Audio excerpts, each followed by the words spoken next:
Women are constantly breaking down those barriers. I'm proud to wake up every morning and say, I'm a Marine. We can live up to the challenge. Women have a vast history in the Marine Corps, dating back almost 100 years. But for Corporal Madison Dalen, she didn't know anything about female Marines. The fact that I'm doing a job that I probably would have never even imagined doing before, I had no even knowledge that it was a thing.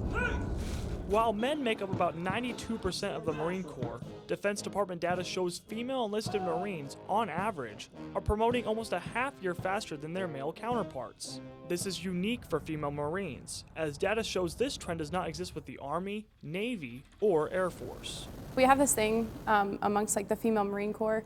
It's the fewer the prouder. The few the proud the Marines, but the fewer the prouder the female Marines. The number of females in the Marine Corps has increased each year since 2006. And Corporal Wendy Allegria says they can set the new standard. There's a lot of places where women get put down or they're not given those opportunities to grow and given the chance to actually be in the military and be one of those very few where we can be a positive female role model to young women. Thank you so much for your time. Corporal Dalen was always told the odds would be against her, but she says female Marines are permanently changing that narrative. There's nothing impossible about it. So many females have come before us and so many will come after us, and if it wasn't possible, I wouldn't be here. You'll respond every single time! Do you understand? Yes, ma'am! Just 3 years ago, it was decided to open all military occupations to women without exception. Both Corporal Dalen and Corporal Allegria say this is another big step, creating different perceptions of women fighting for our country. With senior photojournalist Andrew Wood, Jonah Tulse, Fox 34, News at 9. Did you ever think that maybe they weren't coming by to read your meters? Or? Yes, I did. They don't check the water meter or the electric meters. Back in the past, they would read the first two houses in the corner on this end, and then the other end of the block, they would read the other ones, and that would kind of average. That's what I had heard. These rumors have even caught the attention of Lubbock City Council. We all know that meters don't get read, and I'm sorry that this has happened.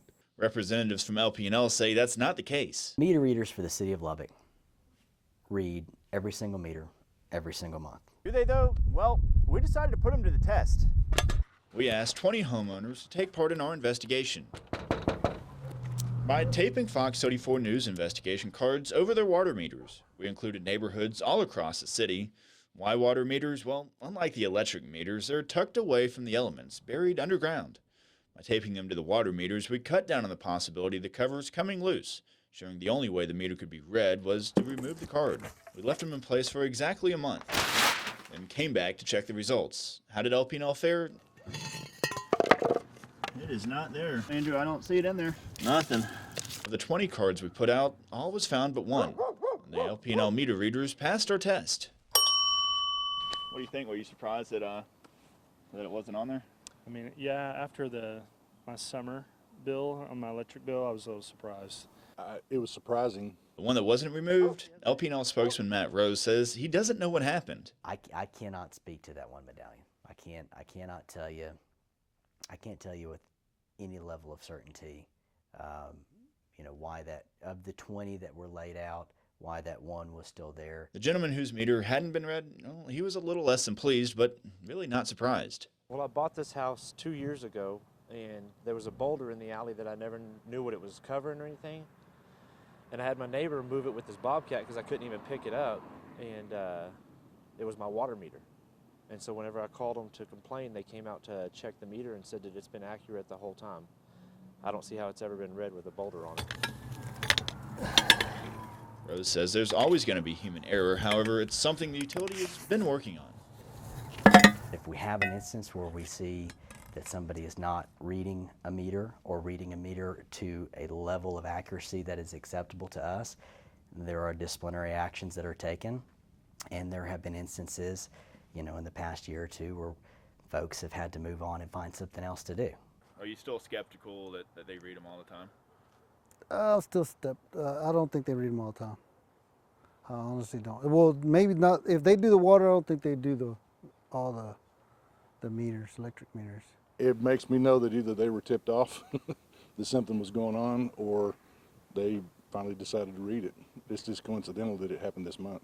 Rose says for those who still have their doubts, he encourages you to call and double-check their work. Anybody that has concerns are always welcome to call 775-2509, and we will schedule, for somebody to come chat with you and show you exactly how your meter's read, or have somebody go back out and reread your meter. We're more than happy to do that, because the most important thing is getting the read right, because every single thing that follows in that chain of customer service, to the point where you get your utility statement in the mail, it all begins with that meter read.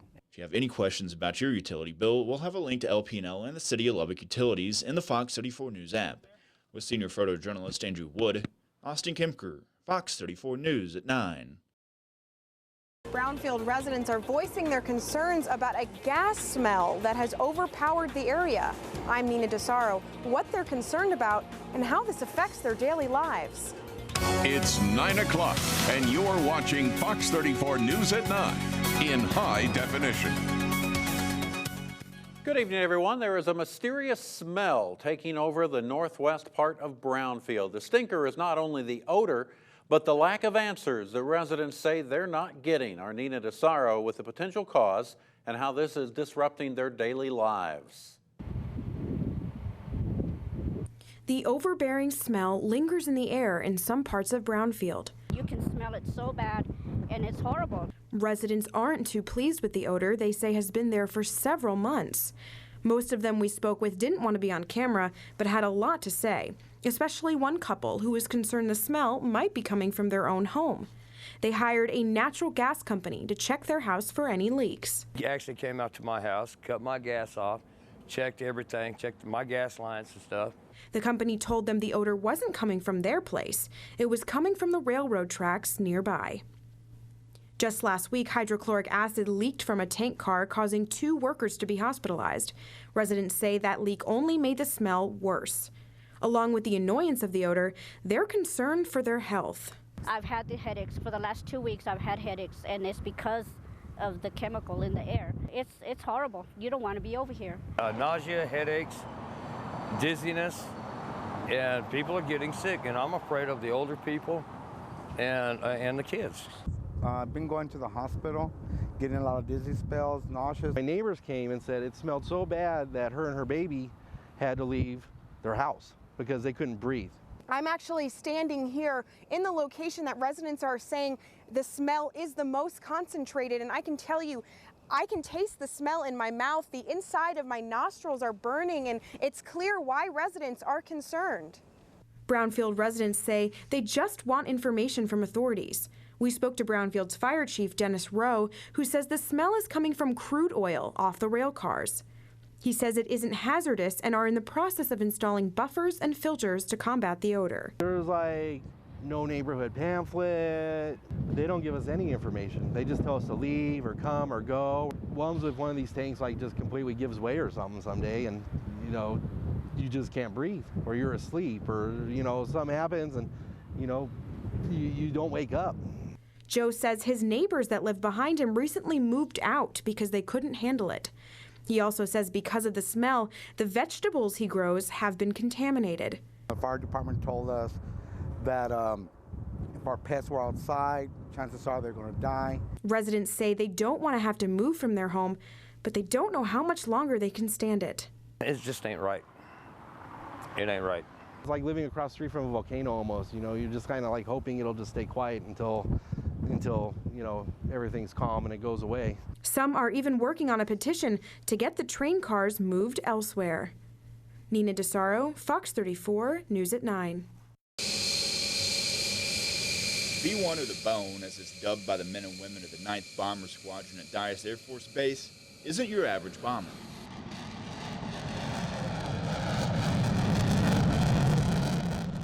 When it takes flight, the ground shakes. The insides rattle from the sheer power that's produced by the 4 afterburner jet engines. It's kind of like a hot rod. It smooths out once you get in the air, and it flies fantastic. Originally designed to carry nuclear bombs, those capabilities were stripped in the 90s. Just because it's not nuclear, though, don't make the mistake, it can't bring a world of hurt. You can drop nearly 48,000 pounds of these bad boys. The B-1 can carry the largest guided and unguided conventional payload in the United States inventory. Echo, that's his call sign, is an aircraft commander on the B-1. He gets to do the cool job of flying these jets. Fly a B-1 is an amazing experience. It's humbling. I'm extremely blessed to be able to have the opportunity to do that. It's amazing to be a part of a four-man crew in the cockpit and being able to innovate, be efficient and effective, and be good at our job to accomplish the mission. Manning the bone is just a small part of the equation, though. I tell everyone there's 4,000 fingerprints on every B-1 out on the ramp, because it, no kidding, takes everybody on this base to make this mission happen. Eric Lord is the commander of the 9th. He's tasked with making sure everyone is ready within seconds' notice. The mission that's going on is here is to prep for whatever that next phone call may bring us. Recently, the mission has had a higher profile. The Bats regularly fly to Anderson Air Force Base in Guam, where they take part in exercises flying over the Korean Peninsula, countering the recent nuclear threats made by the North Korean dictator Kim Jong-un. More recently, the B-1s flew missions over the Middle East, punishing the Assad regime in Syria for its use of chemical weapons against its own people. Despite its age, the B-1's supersonic speeds, coupled with its refueling capabilities, make it the perfect weapon to strike anywhere, at any time. So if I'm a bad guy, I probably don't sleep very easy some nights, knowing that an all-weather capable bomber like the B-1 could take off and reach out and touch anybody anywhere in the world. Recently, it's gotten tougher to keep these birds in the air, though. We're the smallest Air Force that we have ever been. You know, back in the days, 600,000 plus airmen, thousands of airplanes. We're now about 325,000 airmen, give or take, and just a small fraction. So we have less than 200 bombers in the inventory right now. So we've decreased in size. We're the smallest we've ever been. However, the appetite for air power, the appetite for global vigilance and global strike is as great as it has ever been. The shrinking fleet comes with its own share of problems, too. The B-1s and Dias were built in the 80s, and parts are increasingly harder to come by. A lot of them have to be contracted out now. It's nothing you just go pick up off the shelf. I mean, they have to rebuild and rebuild and rebuild the same parts, and finding a contractor that actually take that under to do is, our challenge, our biggest challenge probably. Sometimes those parts aren't even available for Staff Sergeant Michael Cameron and his crews. We keep a canned bird around here so we can, we know which jets are better off, so we'll, keep moving parts around to make sure that we're getting the mission done. Despite those budget shortfalls, the bone has to be regularly upgraded. The best part about the B-1 is the B-1 community. Not only are they have high levels of work ethic, but they're extremely effective at what they do. They innovate, and we're going to continue to fly the B-1 for as long as they allow us to and be effective and accomplish the mission that calls for. And as we continue to get upgrades, we're going to be more effective and more efficient and more lethal than ever before. And while the men and women at Dias ensure the mission goes on, the commander says if it weren't for the people of Abilene, their success would be marginal. What makes this mission out here so successful is the city of Abilene, the community, West Texas at large. This is about the 5th place I've been stationed, and hands down, this is the best relationship I've seen between the military and the local community. The future of Dias doesn't end with the B-1. The folks here are betting on bringing the new B-21, which will secure the base's prominence for years to come. At Dias Air Force Base, Austin Kemker, Fox 34 News at 9. Did y'all have a good day at school? Don't let her age or size fool The you. courthouse and y'all can meet everyone there. But I am fiery, man. I really am. I'm a firecracker. DPS trooper Alex Dahl is only 22. So I went through recruit school at 20, turned 21 the week before I graduated recruit school. So I was the youngest trooper in the state for a little bit. She's been with DPS for about a year and a half. I was probably 3 months into the FTO process, maybe. She says being young and a female is both a blessing and a curse. So I'll walk up to a car and they're like, oh my gosh, you're so cute, or I could totally take that girl type thing. We'll see about that. Dahl says people today are more open-minded than in law enforcement. I think we are getting better. I think it definitely still is. I get, oh man, you're too young to be in highway patrol. Or, you're too pretty to be in highway patrol. I'm like, no, I'm not. I promise you, I'm really not. If I can do this job, you can do this job. Lubbock police officer and full-time academy instructor Kimberly Crane loves what she does. Dip in your knees and pop up. This is what I was made to do, and I was determined that I wasn't going to be turned away. I was gonna get on it, and I was gonna work until I got where I wanted to be. Crane is one of nearly 40 female officers on the force. I consider myself very fortunate that I am in law enforcement at this day and age, because back then it was unacceptable for a woman to do this job, and now it is very commonplace. She says women bring a different style of policing to the job. We put a lot more thought into how we do things, not saying that men don't, but they get the job done, and we're like, well, how do we get the job done most efficiently for us? And so having that different style of policing helps us handle calls differently, sometimes more effectively. When it comes to speaking with victims, every officer gets special training. You have to speak to people that are traumatized by something or in crisis differently than you would just a normal person or a suspect or an arrestee. It requires a different type of finesse, and women pick up on that much more easily because we are generally very conversational creatures. Deputy Sofia Jaramillo has worn her badge for 17 years.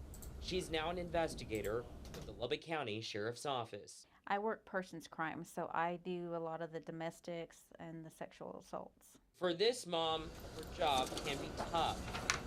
When it comes to dealing with children, that's probably the toughest part of hearing the accusations and the stuff that they went through and stuff like that, because I have kids of my own. I mean, they're grown, but it's always harder when you have to deal with things involving children than adults more. Jaramillo's kids are proud of their tough mama.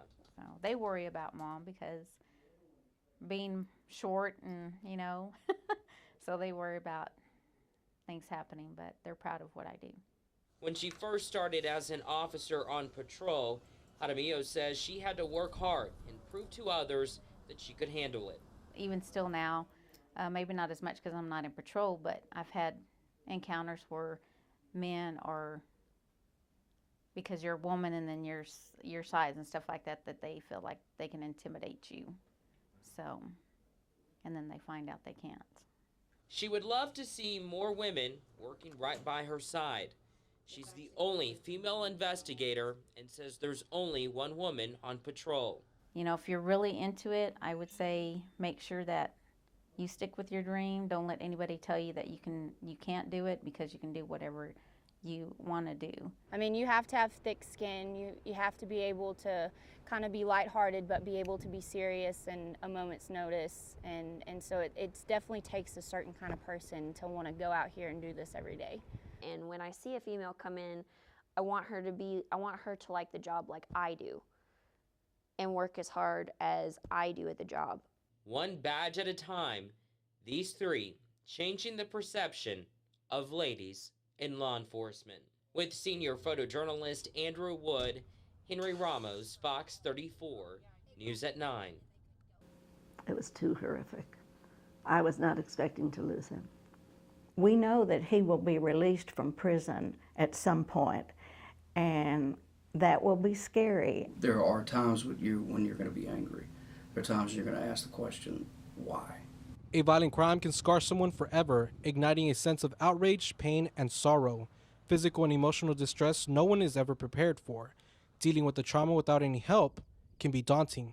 You can't really put a victim in a mold because each one's going to be different than the other. They're going to have different needs. For more than 26 years, Lubbock Victim Assistance Services' mission has been to ensure all victims of violent crimes are treated with fairness, dignity, and compassion. We, as Lubbock, needed an agency that had a one common denominator from the beginning of the crime all the way through the end of the crime, even into the aftercare. This nonprofit steps in as an advocate, helping victims and their families understand the criminal justice system. The majority of people that are victims of violent crimes don't know what's going to happen, and Pam can assure them that this is how things are supposed to happen and how it will go, what events will occur. One, the trauma itself is overwhelming. Before you even deal with any of the legal side or anything like that, just trying to navigate through that is a challenge. Lubbock Victim Assistance Services usually works 500 to 600 victim cases a month. Timeline on these cases can run from a few months up to several years. We do what we do, and it's not a career and it's not a job, it's our purpose in life.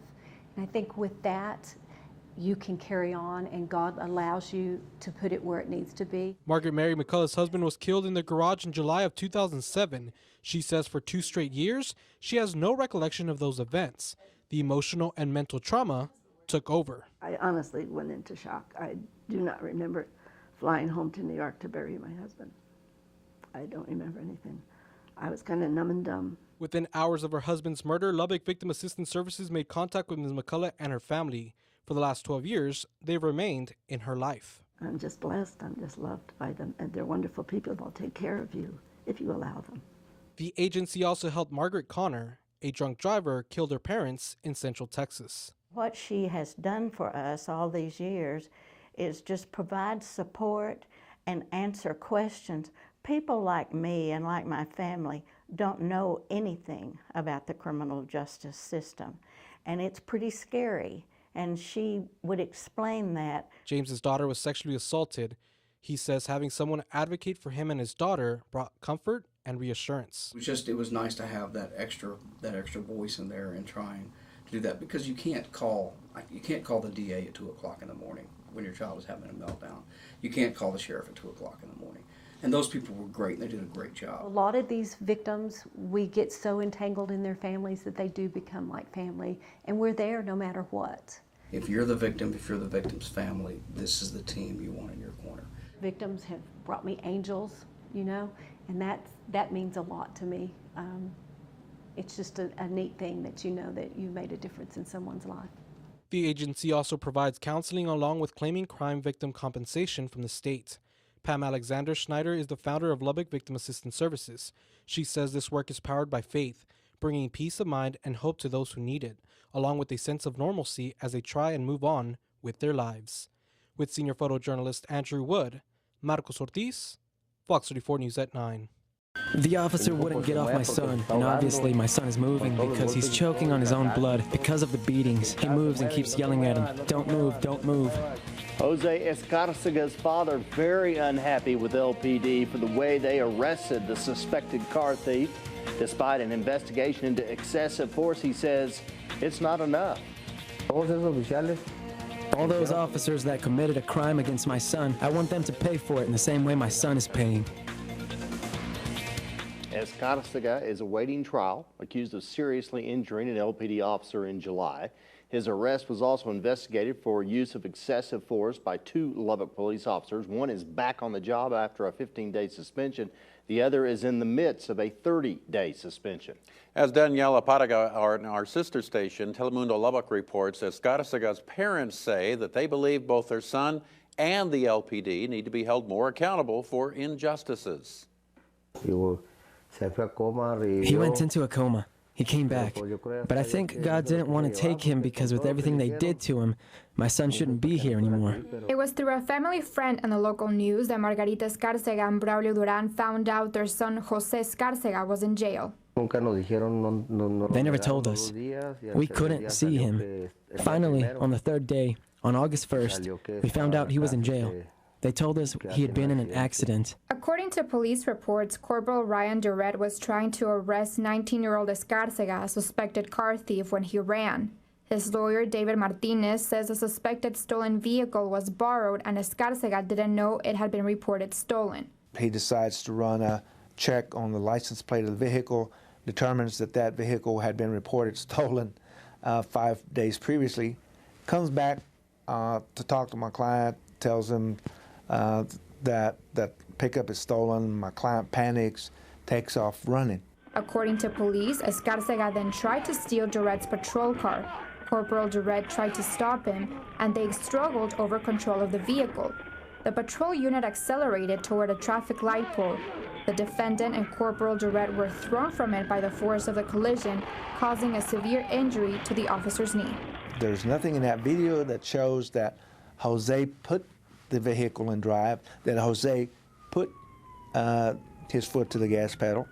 And I have 3 witnesses that are saying that the vehicle appeared to have taken off when Officer Durrett and my client were struggling inside the vehicle. However, it's not the allegations and accusations made against their son that worry Escárcega's parents, but what the dashcam video shows.